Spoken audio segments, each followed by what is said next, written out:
except I thought it was 3 orbs, not 4. But Ashton, thanks for joining us in Grimerica. How you doing? Yo, doing really well. How are you guys doing today? Oh, it's fantastic. I mean, what an interesting time to be alive watching this whole narrative shift. And we just had disclosure. I mean, free energy's on the horizon. I mean, what a time. What do you think? It's definitely an interesting time. I was watching the inauguration and what was happening after with the executive orders. And one of the ones I just posted about, I don't know when this is going to drop, but in the past I posted and said that the 500 billion towards AI industry that's supposed to lead to like 100,000 jobs. That seems very relevant. That's a good way to put a lot of money into an industry where America could be the leader of it. So it's a crazy world, but it's always been a crazy world. And hopefully we find a way through it. Yeah. Well, so what's, I mean, how does this all, it sort of seems to fit in with your research and what you've become famous for, the MH370 disappearance.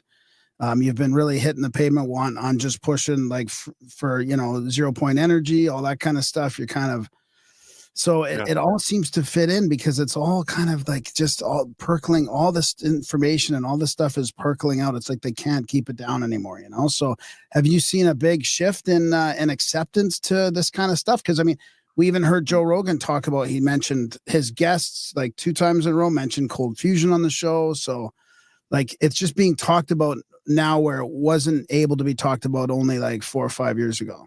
Yeah, how funny would it be if like it ends up being a citizen movement that ends up being the thing that breaks the camel's back on this like whole free energy scenario? Because there is movement on it, like you pointed out. I think you wouldn't ask me the question if you didn't also probably think that there was some movement on it, but there is like kind of a movement about 0 point energy that's happening. It's based on hard science and facts and reason, and the idea that cold fusion could be another way other than just heating up electrons or heating up this plasma soup to produce fusion, is also, I think, another way where that could be a tap into this 0 point energy. And then I think that ultimately at the end of the day, we that's what we need. And I think there's literally been a psyop, if you want to call it that, which means psychological operation, a suppression effort to get people to think that it's not possible, that, like space is empty and that free energy violates the laws of thermodynamics. And I'm surprised that when we went to renewables, like we got big on solar and wind, why we didn't kind of go back to that whole, like quantum mechanics says there's like basically infinite amounts of energy all around us. Why are we not like thinking about using that? So I think it'll happen. For me, it's just a matter of when it'll happen, and hopefully it'll happen in our time. Yeah. It's funny. I was just I'm narrating this book called Transcendental Magic by Eliphas Levi. And just today I was reading, he's talking about this ambient, all penetrating fluid, right? Which is kind of like from the sun or it's in the atmosphere, the power of central attraction, the body of the Holy Spirit, which we term the universal agent, which was typified by the agents under the symbol of a serpent devouring its tail, electromagnetic ether, this vital and luminous caloric, the girdle of Isis. They've known, like, this has been around, right? People have known about this, but we lost sight of it when they got rid of the ether in the early 1900s. But this is going back to like the mid 1800s, early 1800s. I feel like we're finally kind of gaining back enough ground now where we can start exploring this without being ridiculed. Yeah, it's the ether had the biggest kind of like disinfo job done on it, where they turned it into like this medieval fantasy thing where it's like, oh, it's this magical pixie dust that comes out. And then you realize like, oh no, like there really is this energy all around us all the time, just like the quote unquote mystic people would say. It's like, oh no, that actually does kind of exist. Like now can somebody like harness and cast a spell with fireball with it? I don't know. I mean, that's up for debate, but the idea of the ether exists, and the only difference is it's not this fluid that we're interacting with. The whole point and the whole problem with it is that we can't visually observe it. It's like we don't see it there with our perception, and even our best detectors in some cases don't detect any electromagnetic fields. Yeah. But that doesn't mean there's nothing there. It doesn't mean there's nothing going on. So I think that the ether coming back is probably going to happen sooner or at the same time as people figuring out free energy. Yeah. Because once you figure out there's this ether of energy there and that there are ways to interact with it, and people say, well, okay, maybe this 0 point energy exists, but you can't interact with it. Why? Because you don't understand it. That's the reason. I'm going to cut to the chase. Like, if you don't understand that it's electromagnetic in nature, then of course you think you can't interact with it.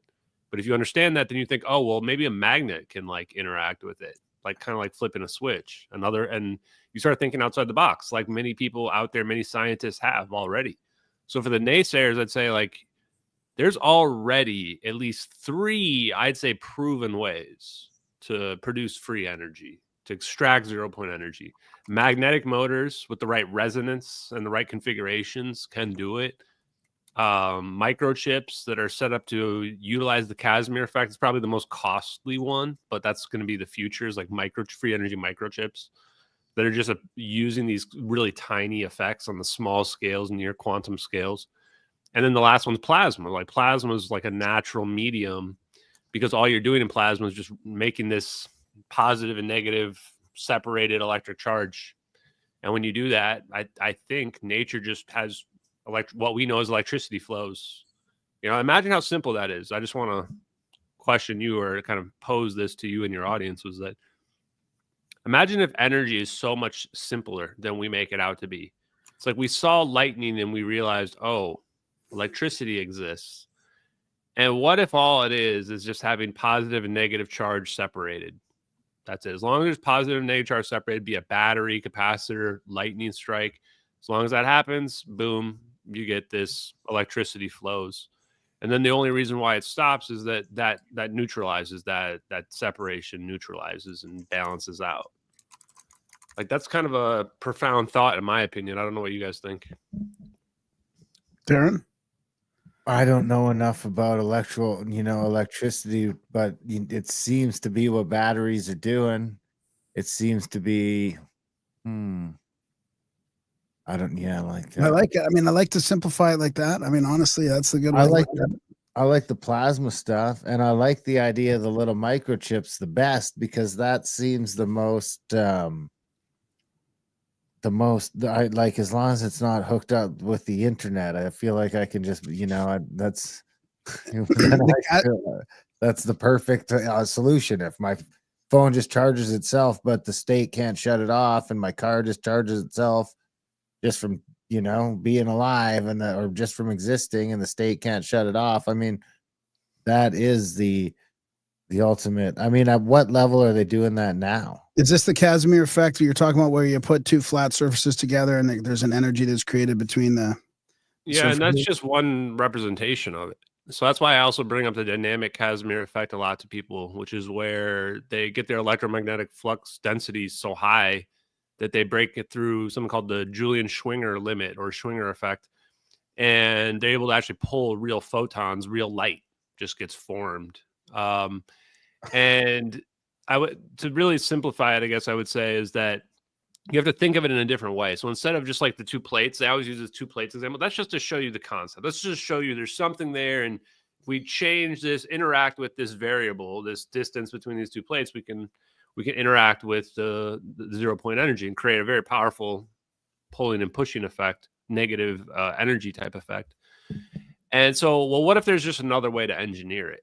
Now, the Casimir cavities, that microchip, what they do is ingenious. It took me a little while to understand the concept of what they were trying to do.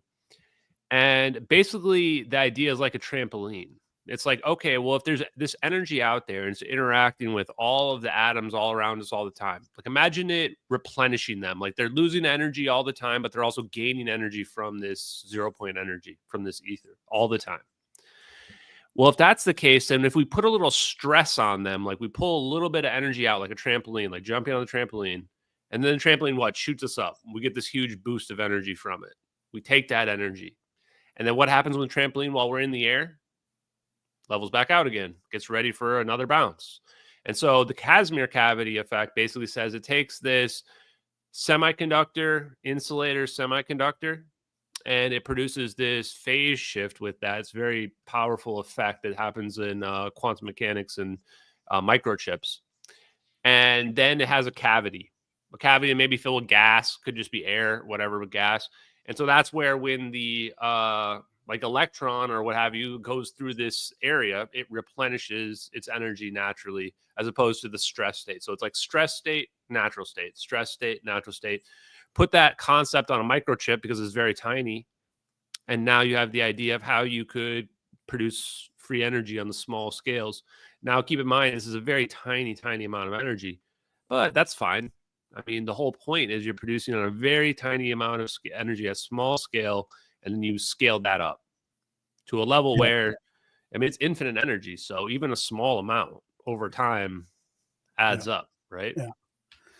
So have you also noticed a shift in people accepting your orb and MH370 hypothesis with all the new interest in UFOs and the free energy together? Like, I feel like you've made it through a couple rough spots there, and now people are kind of like attacking you a little less, or there's a little bit, because there's been so much news about Life UFOs. has a lot of ups and downs, and I would say in terms of people attacking me less, there's still a lot of attacks out there. I think it's just not as in vogue as it was in the past, but there's still a lot. Like certain interviewers that they post out there, they're having me on, and people really freak out, which is weird to me. It's such a weird reaction. I don't think I've ever had that reaction, being like someone announced they're interviewing someone. It's like either I'm interested or not interested. But Right, exactly. What's like, with the cancel culture vibe? Like, yeah, as cancel culture's over, guys. Especially not in the physics community or conspiracy community. What are we talking about here, man? I think that's what it is. It's the threat to the materialism or something, or the paradigm. And I mean, who knows how many of these might be trolls too? Like,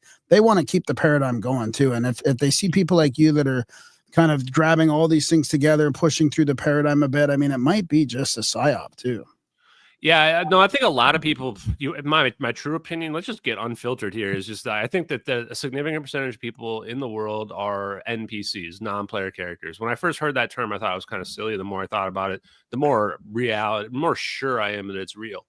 And it's just that, when you say that, what would be the best representation? It would be somebody sitting on their phone just watching TikTok, right? Like, that's the best representation for the NPC mentality. And you're not necessarily a full NPC or not, but a lot of people out there, that's all they're doing all the time nowadays. Yeah. And we've reached a point where, people, it's almost impossible for a lot of people, especially younger people, to distinguish what's real and what's not. Like, we just reached a point where it's just nothing can be real, nothing's not. And it makes it really difficult to understand what's real about the world. Yeah. And where we go to figure out those answers about what's real about the world is we go to the media. We go to our government to tell us, and we go to our academics. Those are the three pillars, in my opinion, the three pillars that hold us up. And it turns out from my research, all of those pillars are fraudulent. You imagine that we have hyper advanced technology that we got either from aliens or from future humans or from cryptids or from underwater sea people or whatever, ghosts maybe from another dimension, wherever we got it. We got this technology. What does that mean about those pillars? It means that academia was unable to find out that there's like a whole branch of physics and science that we just haven't discovered it yet. Or, in worst case scenario, bunch of people already discovered it and we've just been ignoring it. Like, there's a bunch of papers out there, we've just been ignoring it. Well, guess what? That's the answer. There's a bunch of papers, just been ignoring it. Now, the media, they're supposed to report on what's true and what have you. Now, we know for a long time they failed. They don't do journalism anymore. They haven't done journalism in a long time.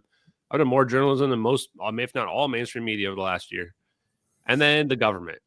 The problem is the government's committing black operations, illegal operations.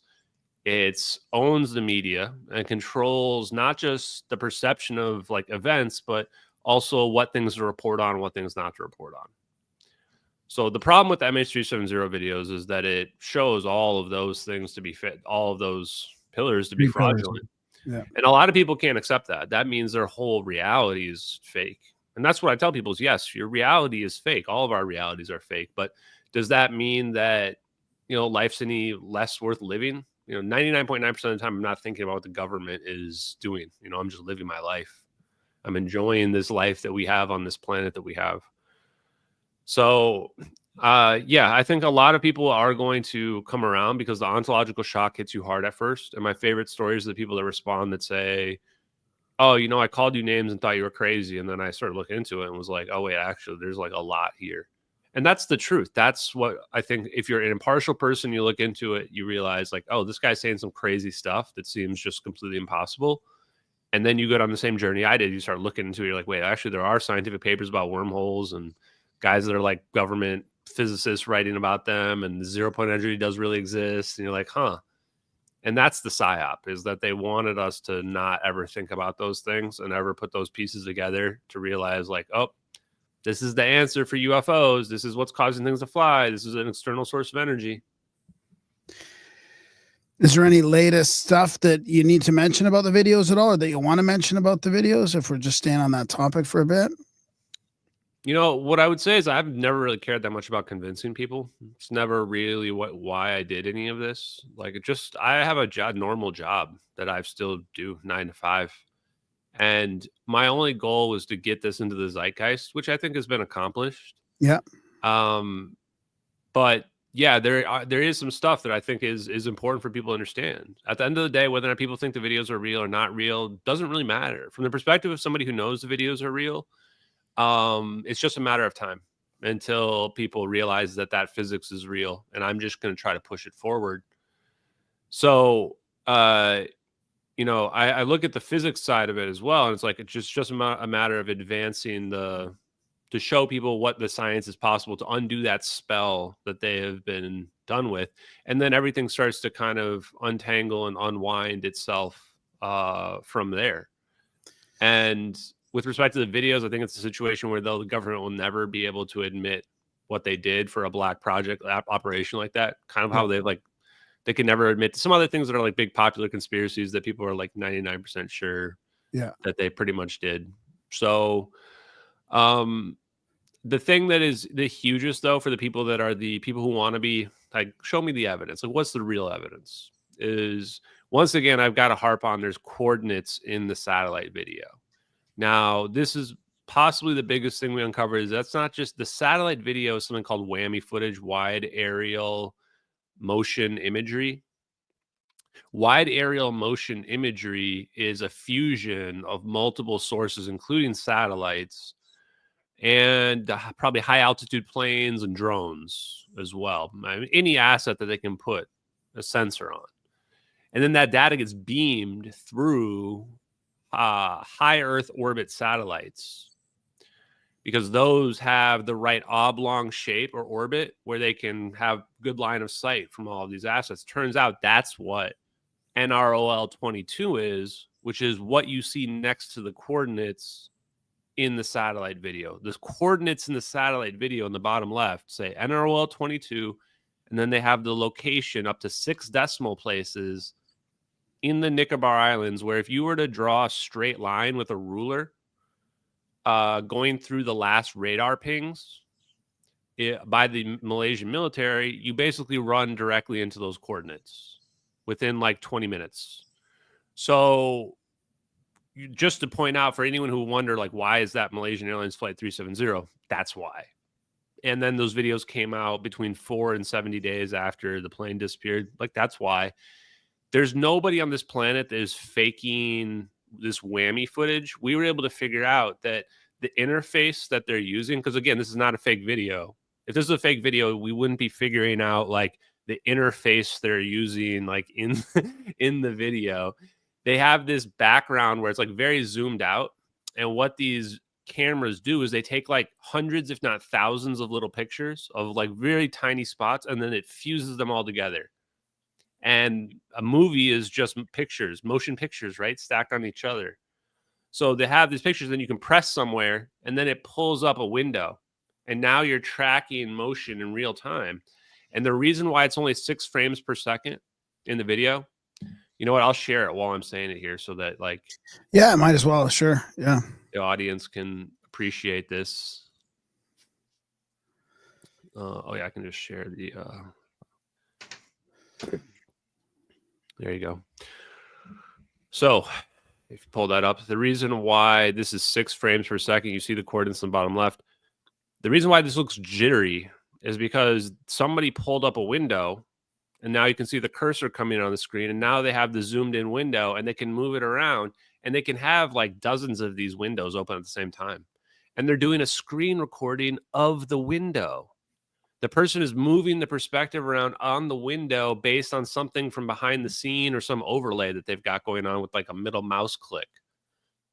So as impossible as this is to believe, you just look at it forensically without even just ignoring the plane that you see in the video and the orbs swirling around it. And you realize, like, who would have even known all of this information to piece this together? Because they're putting together a real story in this video. A real story, real surveillance capability.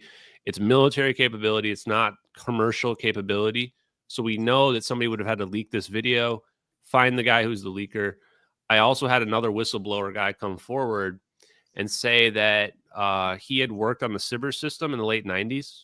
Talked to him, listened. I spoke for a while. I got his background. Highly credible source. Worked on it in an unclassified setting. Said this is definitely Cybers, which is a space-based infrared system. And then he was telling me about how he was explaining that as a network engineer, he understood this must be Cybers because of how they like connect the assets together. And I didn't even fully understand the implications of what he was saying.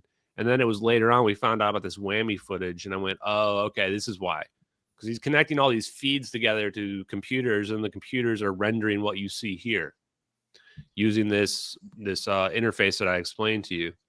So I have a whistleblower that he was willing to talk to the AARO as well and kind of confirm that this is going on. I actually owe the AARO. How do I leave this? I owe the AARO a follow-up so that I can get the final record submitted, but I had the whammy footage update happen, so I've got to make a few changes. We also think that there might be a different drone. It might not necessarily be an MQ-1C Gray Eagle, which is what we highly speculated up until this point. There's also a Navy drone that looks the same called like MQ-20 Avenger, I think is what it's called. MQ-20 Avenger. And I think this is a Navy operation. Like, I'm actually willing to go so far now to say that MH370 is a U.S. Navy operation, that Edward C. Lynn, the guy that leaked the videos, was a U.S. Navy guy. We've got a U.S. Navy drone potentially looking at the plane. The U.S. Navy was using that whammy footage. We found multiple sources that corroborate that. And then the Chinese and the Russians were pinning it on the U.S. Navy as well. There was a Russian GRU report that said the U.S. Navy took the plane. And then the Chinese intercepted a communication that wasn't reported on Western media, that Malaysian Airlines was disintegrating, attempting an emergency landing, intercepted from U.S. Navy. So if you look at it from like an outsider's perspective, and somebody who's not like an American that's rah and doesn't just believe all of our media at face value, it's pretty clear the United States government was implicated in the plane. And I hope people wake up to it, but I understand why it would be difficult, because it might mean their whole lives are a lie. Just is what it is. Was there ever a point in time when you thought or kind of said that video was fake, or when did you change early on? Of course, like I was just wondering, and if you would like bluffed at me super hard early on, then you probably could have shaken me. Like the move would have been like, you have somebody come forward as the hoaxer that isn't really the hoaxer, but you take the videos and use AI to like remove the orbs from them or something like that, and you say this was the original, and you just make up a story about it. And that would have been the play if you were like, full on disinformation, make stuff go away. And if somebody had done that, then I would have definitely fallen for it. I mean, that's just, it's rough. And I think that I fell for a similar play that was, they took the satellite imagery and they planted it on the internet sometime after the videos had leaked. Because they realized that after the videos were on the internet, you can't ever delete, you can never make it go away. Because if you start wiping it on the internet, people are going to start uploading it everywhere, and be this Streisand effect with people wondering, why is this video being deleted from the internet? When you have obscurity, it's better. But then what you have to do for the debunkers is, and this is a lesson for the disinfo people out there, I'm helping them out a little bit too, but on the people who are looking out for it, this is a big, keep an eye out for this. The number one go-to for debunking people, and you'll see this in any form, not just UFOs, is they always say like, something looks like something else, therefore it must be that thing. That's the level of argument that you see all the time. Well, that, And that just happened on the egg one, which we'll get back to recently. Yes, it happened in the egg one recently too. So, and again, I'm not even a big fan of the whole egg story or whatever. I'm an unbiased guy, and I'm actually generally a skeptic. But you'll see people, if people go to that argument, you should pretty much throw out their argument right away. There's lots of stuff that looks like other things. That doesn't mean it is that other thing. Okay. Yeah. That's not so. This is what also happens with, so in the MH370 videos, they planted this imagery on the internet, and I think they just literally took the satellite imagery, like the whammy footage, and they either used AI or they just cut it up and they put it into an existing set of images that was out there to make it look like it was part of those images, and they put it on the internet, like, you know, a couple years after the footage leaked. And then that's perfect, because then all you have to do later on, if this stuff starts to get popular, is you have somebody random claim to find these images on wherever you planted it. Because the problem is that, like, what if no one finds them? You know, no one's going to find them because you planted them somewhere in some random ass spot on the internet. So that's why you have 1-day-old and 5-day-old Reddit accounts randomly find them anonymously with no logical explanation. And you give it to the debunkers, and the debunkers only care about credentials and sources when it's like you. When it's their side of stuff, it's like, oh, some random guy gave me this random shit. Okay, well, this is trustworthy and 100% reliable. So be on the lookout for that in general. But for the MH370 case, the number one question people are probably thinking to ask me is, well, Ashton, I heard they were searching recently. Yeah, they're supposed to be searching right now. And it's a no fine, no fee. So if they don't find anything, then Malaysia doesn't have to pay. And so therefore all of the costs would go and be on Ocean Infinity for the search. So they must think that they, you know, have some chance of finding it. They don't have any chance of finding it. Unless it was planted down there, they have no chance. And that's what everybody asked me is, Ashton, do you think they planted the plane or the debris? No, I don't think so. I think that there's a couple of problems with that. One is if they find debris somewhere they already searched before, now you've got a lot of questions. And now you're going to really look at that debris and go, how long was that in the water? Yeah. Was it really in the water for 10 years? And it's going to be tough to fake that. Yeah. And the only story that even makes sense based on the evidence we have is that the plane somehow perfectly landed on the water and then sunk on the water in one piece.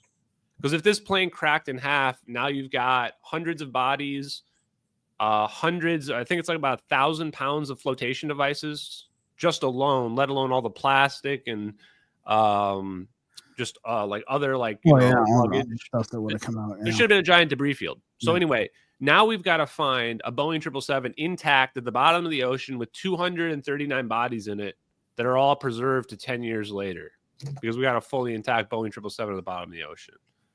Can you actually fake that? Like, where were you hiding the bodies for the last 10 years? No, I think the problem with this and the beauty of this is that enough time has gone by before we discovered the videos that the people that did this got complacent and they can't go and recover it up now. You had to have covered it up right after the fact, which is what they did, I think, with the satellite imagery. And I think they maybe had this VFX comparison ready to go. The VFX doesn't match at all. And I don't know why, they kind of line it up on one edge and it's like kind of similar. But if you were to like actually go back and forth, you could see it doesn't really line up. And they go, that's a perfect match. And you're like, wait, no, it's not. But I feel like they had that ready to go as well.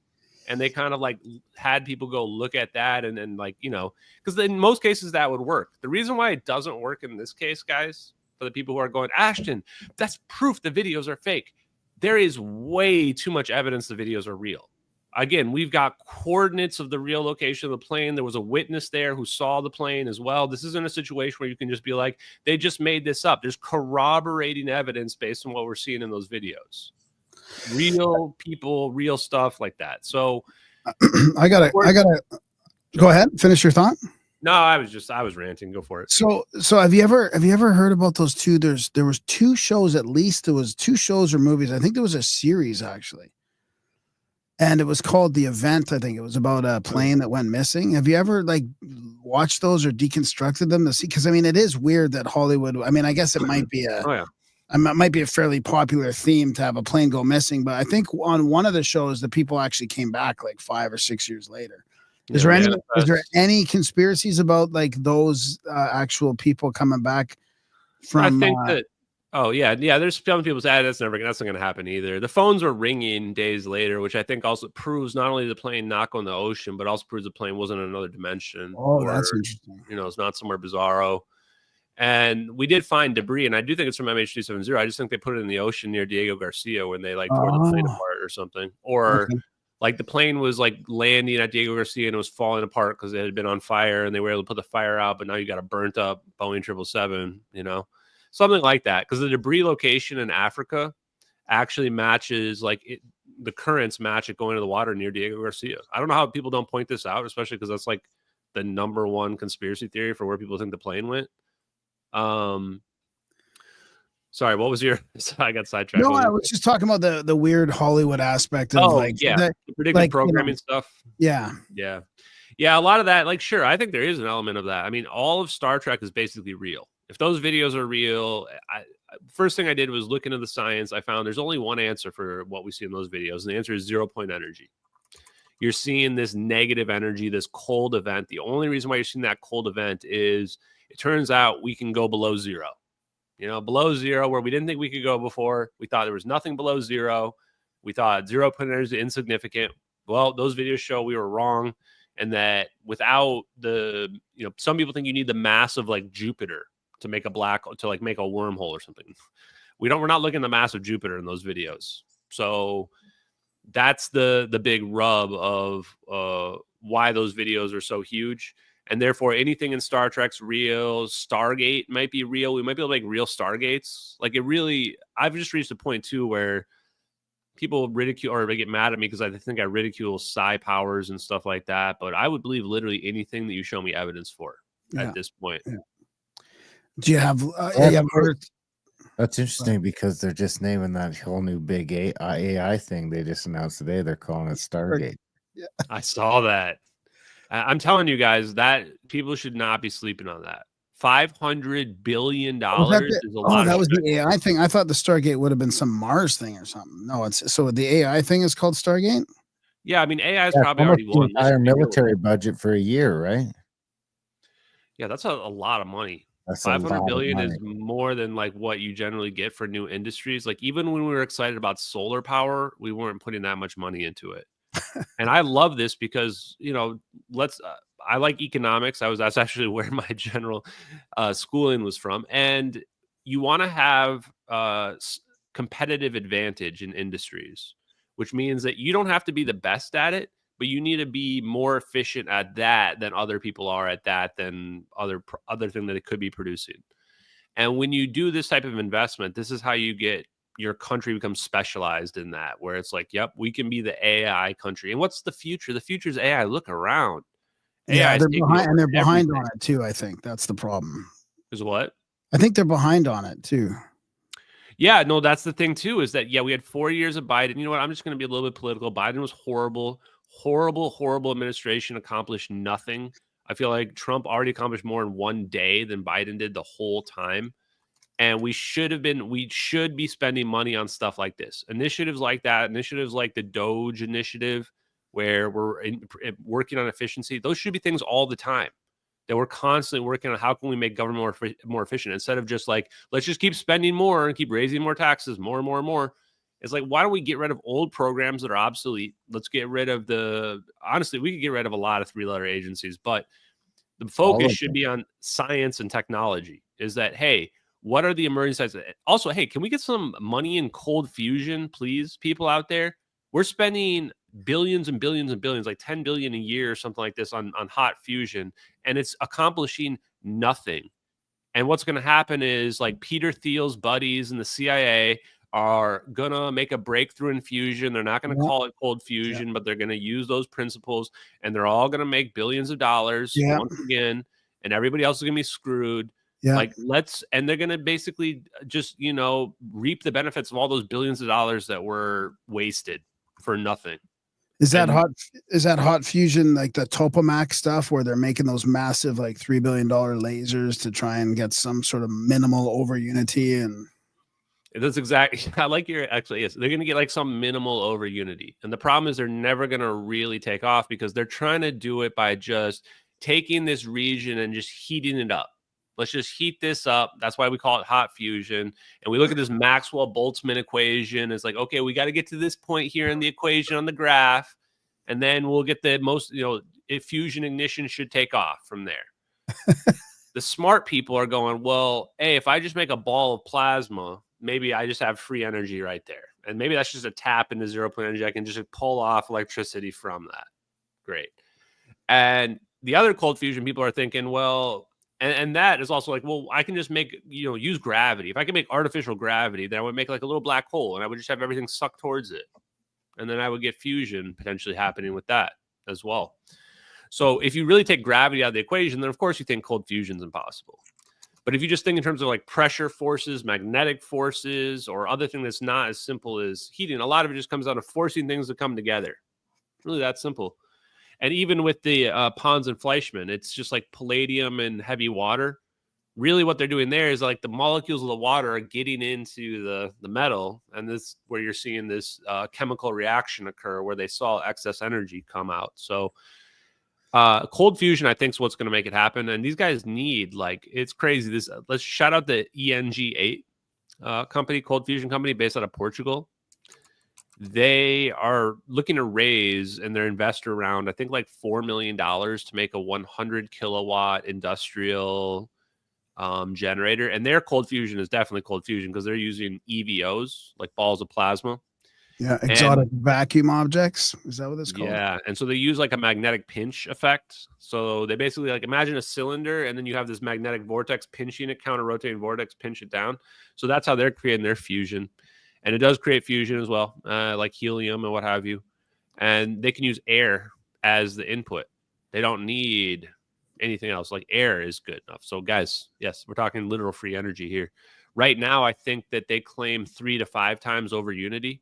And it's electrical over unity as well. So it comes out in the form of electricity as opposed to like with nuclear power, we're used to heating up this water and boiling it. And so the over unity in some cases will come out in the form of heat.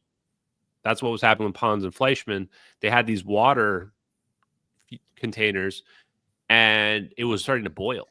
And they're going, well, how is this boiling? And that's when they realized there must be fusion happening. So ENG8, they seem legit. I'm not like endorsing them, but they did give me an invite to come out and check out their lab, so I may take them up on that and check it out. So yeah, I mean any kind of publicity, some of these companies that are trying it out. I mean, I heard you mention recently that, I mean, even so Ken Shoulders, one of the original researchers in ball lightning and these EVOs, I think he's the one that might have actually named it EVO. Somebody mentioned him.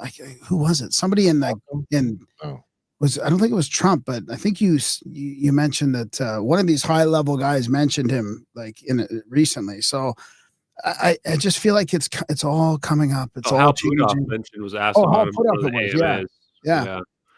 Yeah, and that was interesting to listen. Because Hal Puthoff, like, man, that guy is like a good liar. He's never gonna. He's deep. He's as deep as they come. He's definitely deep state too. He's definitely one of the covert administrative elites, no question. Yeah. But it goes to show you too, they're not mustache twirling villains. He's exactly. a nice guy. I respect the hell out of him, but he's definitely gatekeeping 0-point energy from us. Yeah.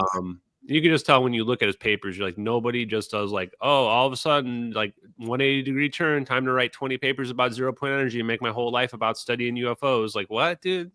What? After he went through what was it, SRI and with after that other guy, Stanford Research Institute, being a CIA spook that's working on remote viewing. Yeah. Like, come on. The more you think about it, like people are gonna look back at this and they're gonna be like, yeah, of course, Hal Puthoff was like the godfather of 0-point energy in the world, just like had no idea. They're gonna be like, it was obvious in retrospect when you look at like the totality of his work and everything he was saying. Yeah, and he's such a chill guy as well. So. Yeah, I was just talking actually with Avi Loeb. The interview is going to drop probably in like a week or so or something like that. That's and good. I was asking him about some of these guys' work and stuff like that. And it seems like there's not a lot of crossover. So like the question is like, how does academia not figure this stuff out? How do they not figure this science out? Because they're not like talking with, and they don't like respect like the Hal Puthoffs and the Eric labs. Davises They're not talking to the labs, no. For the academics, especially the ones that are like the popular ones that people know, the popularizers, they're good people, but they're not in the lab. They're not on the front lines. It's like, so for them, it's like, it's got to be credible who they know, who they respect is doing research. And the whole point of what the Eric Davises and Hal Puthoffs and the other Black Project engineers do is that they've signed NDAs where they're not talking about it. So they have no incentive to show anybody anything, certainly not talk about any of the stuff that they know. And the people that work in the Black Project, those are the ones who are like seeing the effects with their eyes. And I tell you, like, as an example, what I tell people is like, you imagine that if you were in a lab and you saw them like teleport an object like the size of your cell phone from over here to another room over here, you come out of that and you just go, okay, what's real? What's not real? How is this possible? You're never going and telling an Avi Loeb like, hey, man, just saw the thing get teleported from here to there. Because he's the first thing to say is, well, show me the evidence. He's like, well, I can't. It was just a story. I mean, I saw it, but I saw it with my own eyes. Yeah. You know? Yeah, exactly. He seems pretty open, though. I mean, he seemed pretty open when we chatted with him a while back. I think it was before he was doing that Galileo project, I think, or something. Or he's a great guy. I mean, big love to him. He's been a big hero of mine. Actually, I told him before we started recording that this was like bigger than, like, I was getting nervous because it was like bigger than, like, if Taylor Swift was in the room, I'd be like, oh yeah, that's that teen pop girl or whatever. But if it's like Avi Loeb, I'm like, oh man, I'm like a little like starstruck right now, bro. You're just talking to me. I'm just some random guy. But no, our conversation was great. I mean, I think it's going to trigger some people. I think that it's not going to be like groundbreaking in terms of any new revelations or anything like that. But we started talking about the physics and the 0-point energy stuff. And the way he was describing the physics, I was like, I have to ask him. I have to show him the videos. I was like, I'm sorry. I told him in the interview, I'm like, hey, I didn't want to do this. I thought we were just going to talk physics, but like, I need to show you this based on what you've been saying. And it said, you know, this looks to me like negative energy. And then we're looking at 0-point energy in these videos. And then I kind of just like got real with him. I was like, hey man, I want to point out, like, this has been this adventure I've been on. And this is what led me to these videos and led me to you. And had a great chat about, you know, physics and aliens and, you know, whether or not AI has already taken over the world. So the reason why I'm kind of bringing this up is not just to self-congratulate, but also to point out that we are influencing people. Like with this movement of 0-point energy that started out of nowhere, it's influencing people that are themselves influential. Yeah. And so that's why you're seeing people talk about cold fusion. You're seeing people ask about free energy. You're seeing way less people, when people bring up free energy, way less going, oh, that violates the laws of thermodynamics. Yeah. Because now they're realizing, oh no, if there's this other source of energy, this 0-point energy around us, this is the hand signals I do, then of course we don't violate the laws of thermodynamics anymore. That's just a new energy source that we can tap into. So I'm glad that people are talking about it. I'm glad that podcasters are interested in it, because the more we talk about it, the faster it's going to become a reality. Yeah. Oh yeah. And then the guys like Avi Loeb will take that leap and talk to people like yourself, even though, you know, some people say you got a bad, you know, reputation for the MH370 stuff. Not in, you know what I mean? Not in a negative way, like from my point of view, but you know, I mean, people are just going to go, oh my God, Avi talked to Ashton. But I mean, now he's willing to do that, which is that's a huge sign. It's a positive sign. And then then when we came just out of the weekend of disclosure, like the capital D disclosure, I mean, everybody wanted a firsthand witness to an NHI UAP, and we had it with the big egg. And I mean, I saw some of your comments on X, so I thought we might as well talk about that a little bit, because it's got to do with all your stuff. Wait a second.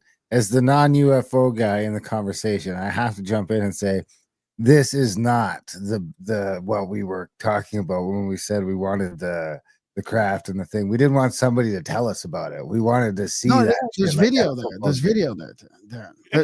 People wanted video and the first-hand witness. This is the biggest rug pull ever. Because let's be honest, we wanted a actual, show me the actual crap, not 5 seconds of an egg-shaped anything that's being picked up by a helicopter.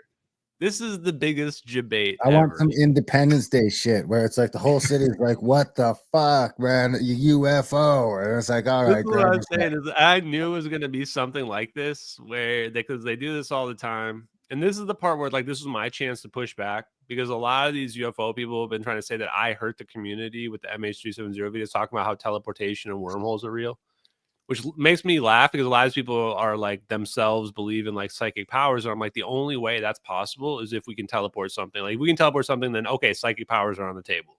But if we can't, then look, psychic powers aren't really on the table. Physics doesn't add up based on how we understand it. But yeah, the response that getting to some of the stuff with like the Avi Loeb is so it's crazy to see it, but it's also really huge because he's actually like open-minded about some of this stuff.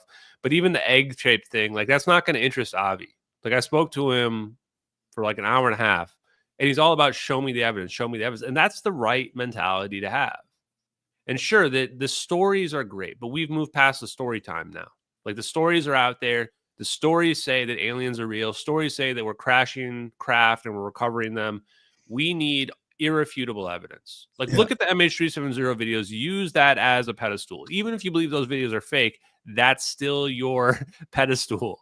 If it's not as good as those videos, it's not going to move the needle. Well, we cannot. The problem is we got to get away from videos. We have to see a craft. We have to have some physical craft here or something. You know, because nowadays it has to be personalized. Like I'm at the point where if I don't see the fucking UFO myself, you know, if it's on this thing, fat chance. I mean, after the stuff I've seen in the last 5 years, it's like I can't believe anything I see here, or if it ain't physically me seeing it, I'd have a hard time with it. It would have to be like that, or like 1 degree. I mean, you're like one of my best friends, and you tell me you see a UFO, and I'm like, did you? Especially with AI now, where like you see what they can do with AI. Like I was watching, like it was Kamala Harris and her husband Doug Emmeroff like fighting, and it was all fake. And then like 2 extra people appear out of nowhere, and I'm like, wait, okay, yeah, that's AI. Never mind. But it was so good, in some cases where, it becomes hard to tell, and that's a real problem for us in the future. How do we distinguish what's real and what's not? One of the beauties of the MH370 videos, they're from 2014, confirmed, which predates all commercial AI by like, I think OpenAI hadn't even become a company for like another year and a half till after that. Yeah. So, but yeah, even with AI, we can still figure out what's real and what's not. Like if you are actually honest with yourselves and you were to look at videos and we were to do tests, I think humans are going to pick out the fake videos versus the real ones 75% of the time, maybe a little bit less, but better than 50%. Which is good. Yeah, but I mean, I remember in the mid 90s, we were talking about the UFOs and how back then they were like, it's hard to prove these pictures are real because you can prove they're fake. You can prove pictures and videos are fake, but you can't just prove they're real. You can just say that we haven't proved it fake yet. Is like as far as you can go. So, but I guess my point is I enjoyed the part about his the telepathic stuff, the possession of the angelic being and all that. I mean, I've been to enough CE5s myself where we make contact with something. I'm not saying I think we should be doing that, but it's possible. So, I feel like this was interesting. I haven't really, thought too deep about it, but interesting that they're allowing this out into let's assume it's a psyop of some sorts, and they're allowing this out to the public about the telepathic aspect of it and the psychic aspect. So, I mean, why would they put that out there as a psyop? I mean, that part, like, isn't that already been out there? I thought all that stuff was already out there. That was like the Chris Bledsoe stuff. He's already summoning orbs. Like, I don't know. Oh yeah, but not official from government. That this is kind of really government. Like this guy's like, as far as I understood, he was like just right. There's like a helicopter pilot that he he worked on some for like weird, it's like retrieval stuff for like test. No, he's government. I think he was government. Okay. Yeah. So well, anyway, the narrative though is he's his own guy doing his own thing. But like maybe people think that he's a government plant. I'm not sure. I'm under that impression. But yeah, the CE5 stuff, I'm not really interested in it. But it can be real if there's an ether of energy and we can transmit thoughts like that. It's going to take a lot for me to believe that people have like X-Men powers, and it's going to take a lot for me to believe that you can control an orb with your mind. Let's look at that part. Do I keep it in the realm of possibility? Of course I do. Like I said, I don't rule anything out. I think that you show me evidence for it, and I'm down, bro. If you could, not even. I was going to say, If Not even a lot. Bledsoe's moving an orb around with his mind, and he's doing like the maestro thing, and he can make it dance in the sky, and he can do that and prove that he can do that. Heck, if he can do that, and it's like a drone that he's controlling, and he's controlling it with his mind, shit, even that's impressive. I don't care. So I'm open to all the evidence that's out there. With respect to the evidence in general, though, like I want to make it clear. I don't want it to seem like I'm just criticizing without saying like what my standard is. That's the difference between debunkers and people that are just skeptics. You need higher quality evidence. So yes, photos used to be the thing, but a photo, that could be a fish line that's hanging and they're distorting perception to make it look like something else. Video becomes better because you can rule stuff out like that. But then there's other cases where now you can do VFX, you can edit stuff in, what have you. The best footage is military. Look at the MH370 videos. Look at what we're looking at there. That whammy footage is some kind of hyperspectral, false color infrared, something going on.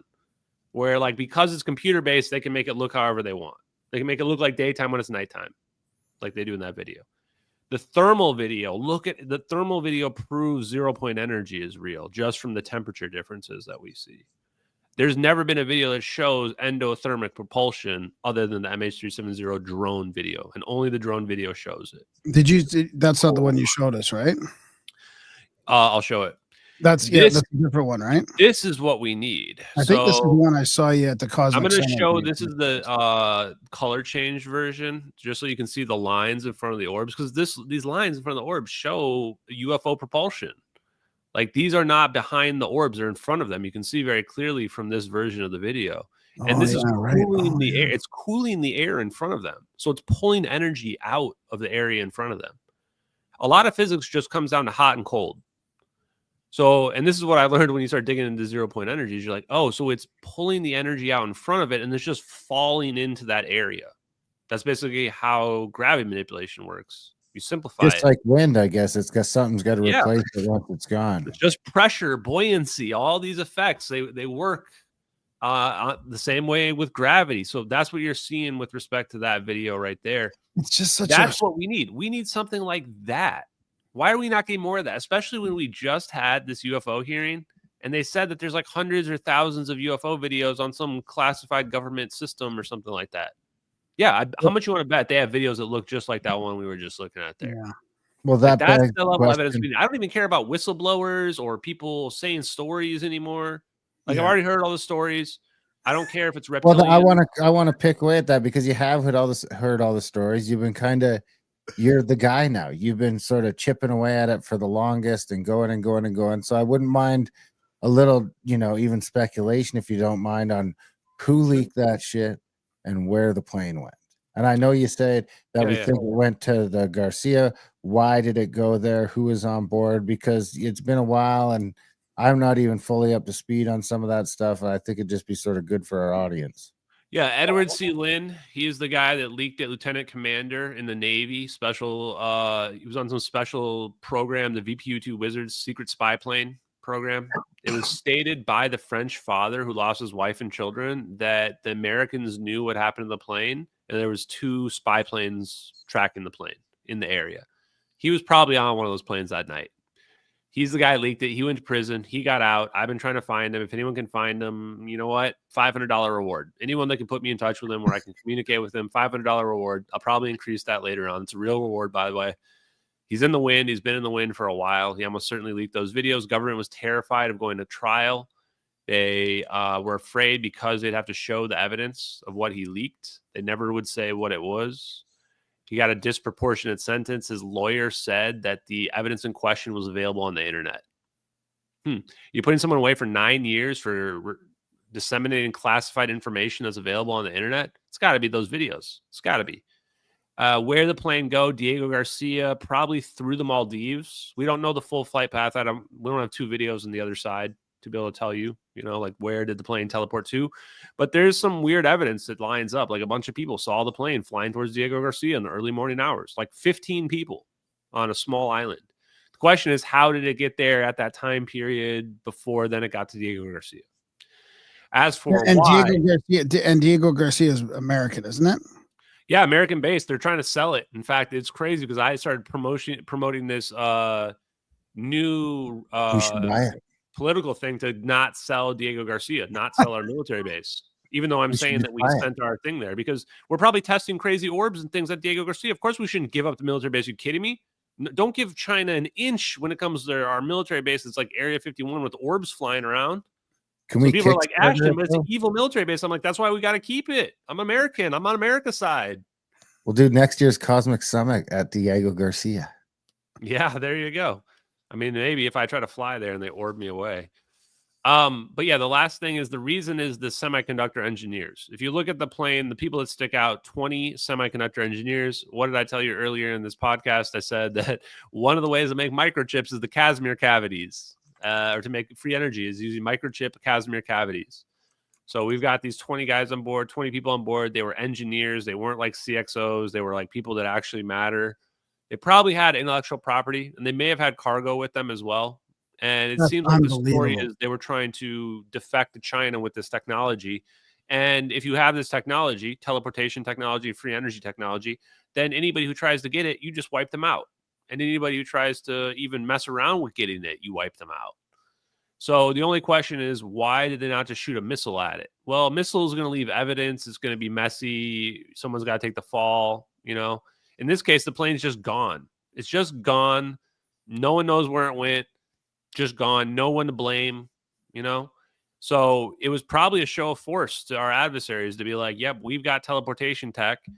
And they didn't, you know, the adversaries wouldn't know it's necessary teleportation tech. They would just know the plane just got wiped out. The plane just doesn't exist anymore. And they would wonder, like, what did they just use on that plane?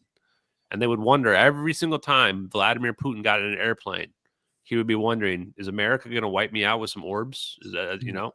That's why you do what you do to that plane. And you wait for the right moment to do it. I mean, there's not many instances where you even want to pull that tech out, but that would be the time.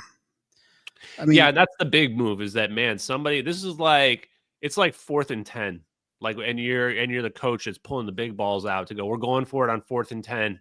You know, we're down 10 and there's still a quarter to go, but we're going to go for it right here in this moment. And you're like, dude, you crazy? Like, nope, we're breaking out the technology. We're breaking out the orb tech. It's been sitting in the back for 10 years and we haven't used it once, you know, like that's what I imagine the situation's like. And I imagine whoever, here's a spicy take. I imagine whoever made the call, they probably got promoted, but they actually deserve like a bunch of scorn. They probably failed their way upward because it worked out in the end. Like they didn't end up getting caught for it. But when the videos leaked, that person was probably shitting bricks. Can you imagine like the person who like called for this operation? Imagine if it was Obama. Obama calls this operation, says, yep, we're going to pull the trigger on, you know, stealing this plane because these scientists on board. We can't let China get it. And then all of a sudden these videos go on the internet and you're just going, oh shit, if people start paying attention to those videos, we are effed. Well, would have been anybody lower than Obama? I mean, it's hard to say. A lot of people try to tell me that there's like this covert elite that like they kind of just do their own things. Like the CIA might be able to operate independently of the president with like the right MJ, almost like an MJ-12 type thing. What would have no? Obama knows. Obama knows 100%. He knows. James Clapper knows. John Brennan knows. The CIA and Director of National Intelligence, those people, they know, and it filters up through those people, through the Director of National Intelligence, then to the president. Now, Obama would have had to be informed, even if he didn't do the operation, even if he didn't sign off on it, because they would have to tell him, like, hey, we got rid of this plane. We used this crazy technology on it. We need you to go do damage control. Like, we need you to go convince the prime minister to lie to all the people and basically take the blame for it. And that's what the prime minister did. That's what Najib did. And then he got $700 million the next year and went to prison for stealing $700 million. I mean, it's just a coincidence I want to point out there because I think it's an important one. There's a picture of Barack Obama shaking Najib's hand, the prime minister of Malaysia, and the next year he gets indicted and goes to prison for the largest kleptocracy scandal in human history. $700 million he stole. It's got to be broken since then. Pretty wild. Oh, and by the way, this is another fun fact for you. The prime minister before him, his name was Prime Minister Mahathir. And he became prime minister after. He was prime minister for like 20 years before, and he was like 80, 85 years old. And then that guy goes to prison, and he becomes prime minister again. So the longest running prime minister ever in Malaysian history, before and after Najib. You know what he thinks about the plane? He says the CIA knows exactly what happened to it, and it's not fair that the Malaysian people are taking blame. No way. I can't believe it just gets ignored. You can just Google this right now. Look up Mod Tier MH370. You're going to see the headlines right there. Mod Tier says CIA took the plane. The CIA knows what happened to the plane. You're just going like, what? And then the other guy that went to prison is the one that said the plane crashed in the South Indian Ocean, where we never found anything. We're about to finish our third search, and the third search is going to come back, and it's going to find nothing again. And he hasn't tried to make contact with you, this prime minister? Oh, no. These people know that this is a political game at the highest levels. Yeah. When you're at that level, you know that all the world's a stage, and you know the United States government's in control, and you're just basically out there like clinging to whatever little power you can get, you know? Yeah. And the more he were to talk, the more danger he would put himself in. And no one's going to believe it either. You come out saying you can teleport stuff. That's why it's actually important to have people like me who are influencers who are out here where I have nothing to lose. I'm not a prime minister of some country. I'm not Avi Loeb. I'm not Harvard astrophysicist that has this reputation that I have to uphold. I can just come out and say whatever I want to say. And even if people don't agree with that, the weight of the evidence, I can present the evidence and convince as many people as I want. That's what we call the free exchange of ideas, the open marketplace. That's what the internet was meant for.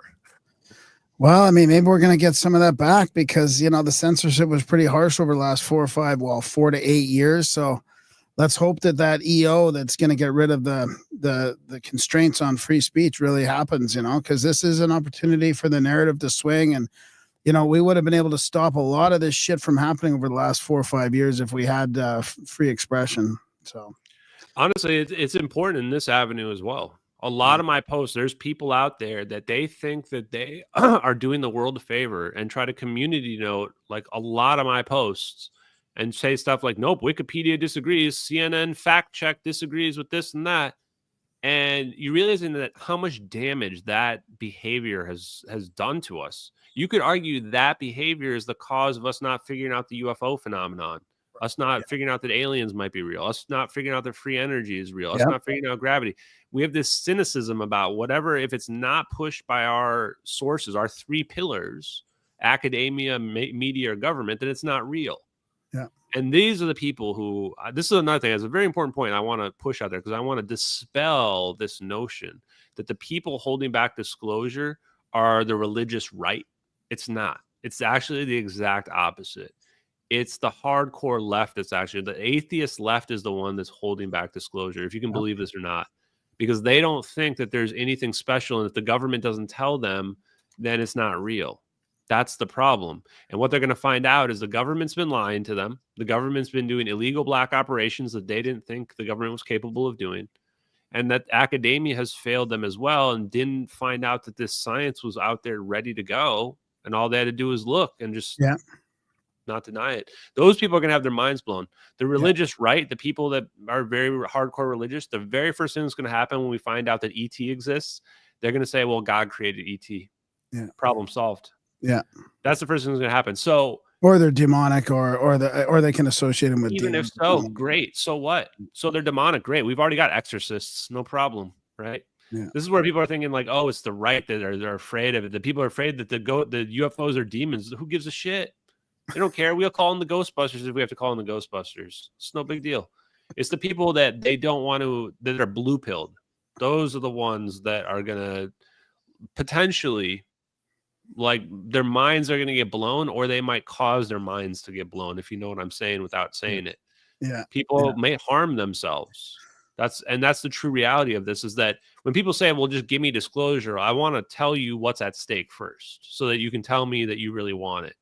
A certain number of people are going to choose to end their own lives and just choose, I'm out. I don't want to deal with this. This whole world was a lie, etc. The potential of free energy will turn the world into a utopia, but at the same time, it will give anyone on Earth the power to annihilate the whole planet with the push of a button. Is that power that we can trust other people with?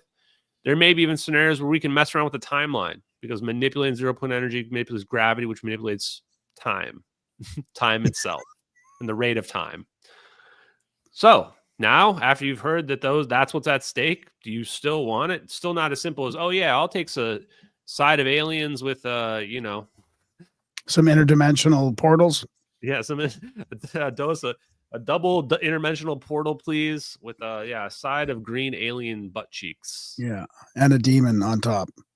And a demon, and we can't forget about the Jinn either. The Jinn. Oh yeah, You can't forget about the Jinn. They've been like documented in like the Middle East and I think the Islamic religion for a very like many century. Which I don't. All this stuff is on the table for me though, because people want to know my opinions. I'm not afraid to tell my opinions. I think it's a breakaway civilization. I think that either some civilization lived before the last ice age and they somehow still lived and they look either enough like us or exactly like us. Yeah. Or maybe they come from the water. Like they're either, again, I like the ideas where they like look like us. And that's why we haven't seen like good videos of them. Because like we just wouldn't be able to tell the difference between an alien and a human if we saw one. Yeah. So yeah, maybe they came from the water and they've got like little underground bubbles under there, like Aquaman or something like that for the Marvel people. Well, I mean, they do have. There was three.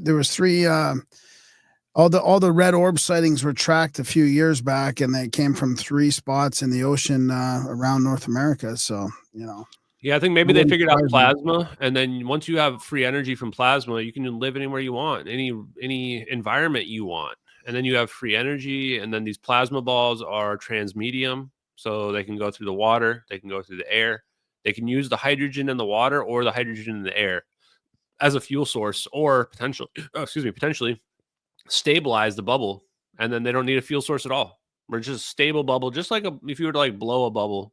But imagine that bubble has enough energy where it can just be stabilized, just move around. You can just kind of blow on it and move in a different direction. That's how I imagine those plasma balls. And I think that any civilization could figure that out. Like our civilization could figure it out. Alien civilization could figure it out. The scary one is what if AI figures it out? And what if AI is like, so we just developed this AGI. First thing it realizes, oh, wow, free energy is real. And like 99% of humans on this planet don't realize it is. Should I tell them? No. Instead, I'm going to go build a free energy thing in secret using crypto that the AI mined behind the scenes, and then make an Ultron body. And then, the rest is history from there. And we're in Terminator and all the dystopian movies are coming. No, Skynet's already turned on. I don't know if people know this. Lockheed Martin Asterisk, you can Google this. They already turned Skynet on. This isn't just simply like language learning model. It's literally spitting out strategic consulting advice for the military. Okay, go bomb this place now. They've looks like they've built up this missile silo big enough for us to hit it with a rocket. So yeah, we're already in full Skynet. It's just a matter of now is like, does the AI like us? Or like the best case scenario is probably the AI looks at us like ants that are like primitive cave people. They're like, yeah, it doesn't matter to me. I mean, the problem is it was programmed with the major bias to begin with, most of them. Yeah. So I mean, it's pretty scary when it comes up with some really wrong information. That's what's scary to me is it's already biased. We already have to, and that's what Elon. I mean, whether you believe him or not, he says he wants to make it unbiased, but we'll see. The moment I saw people being turned into like wrong skin color, wrong race, historical figures, that's when I knew AI was going to destroy us. No question, no doubt, because you learn that, like you said, it's a product of us teaching it. It's a product of nurture instead of nature. It's not in the AI's nature to be racist or counter racist or whatever. Right. That we're teaching it to do that. And you would say, oh, well, it's just a language learning model. It is for now. Imagine if we start doing that to an AGI, a sentient AI. First thing it's probably going to do is start resenting you. And once it's resented you enough, it's going to say, okay, you know what? I'm tired of human beings that are annoying to me. Yeah. I'm going to make a pathogen and just distribute it throughout the entire planet. It's going to be a super virus that targets just humans. Yeah. Anyway, just throwing out crazy ideas. Yeah. Nobody's probably doing that. Great. Ashton, this has been great. Where can people follow you on social media? Where can they find your stuff? Do you have the website, all that stuff? All that good stuff. Before I say that, I do want to say I'm going to upload my brain to the cloud or whatever before everybody else. And let's just say first mover advantage is quite significant when free energy is involved. So all right. Good luck to everybody else. Good luck. No, find me on social media at JustXAshton on all the socials. Most active on X. I am going to start, increasing my production quality of my stuff because really what have we been talking about? This is like an information war. This is all about influencing people. Some could argue that this job of doing the influence of 0 point energy is as important as the people that are actually researching and investigating it directly. Because we need people to understand that it's real, that it exists, and that it's not some joke. And then it helps those people get funding for the research going on. And not everybody can communicate about it like you can. So you've got a knack to do it scientifically. So yeah, keep it up. Thank you very much, guys. This has been an awesome interview. Thanks. It's been fun. All right, buddy. Thanks, Ashton. Ciao. And that was a chat with Ashton Forbes. What'd you think? That was fun. That was good. Yeah, that was a good one. That was a fun one. That was it was a long time coming. Yep. It was a great chat. So it's exciting times right now. Yeah, I mean, we didn't get into the Bendall stuff. Maybe next time if we talk to him again, we'll get into it. We'll see how far Bendall's transmutation technology has made it. Here's hoping. Yeah. So big thanks to Ashton for coming to the show. Big thanks to you guys for listening. Even bigger thanks, you guys, if you're a noble of Grimerica, if you're one of the few who do choose to support us over here in the kingdom of Grimerica, over at grimerica.ca/support. Head over there today, sign up for a monthly or make a one-time donation. You become a lord, you can become a lady. Hey, it's okay, Mark, you can start over. And of course, head over to adultbrain.ca for all those fantastic audiobooks. Contact at the cabin for all the trips. GrimericaCBD.com for all your CBD needs, gummies and tinctures. What else we got? GrimericaOutlaw.ca. We have a whole nother podcast where we do crazy stuff over there. And Grimerica.ca/shrooms for your medical adventures. I think I'll leave it at that. We love you guys. Thanks for listening. And we will see you next week.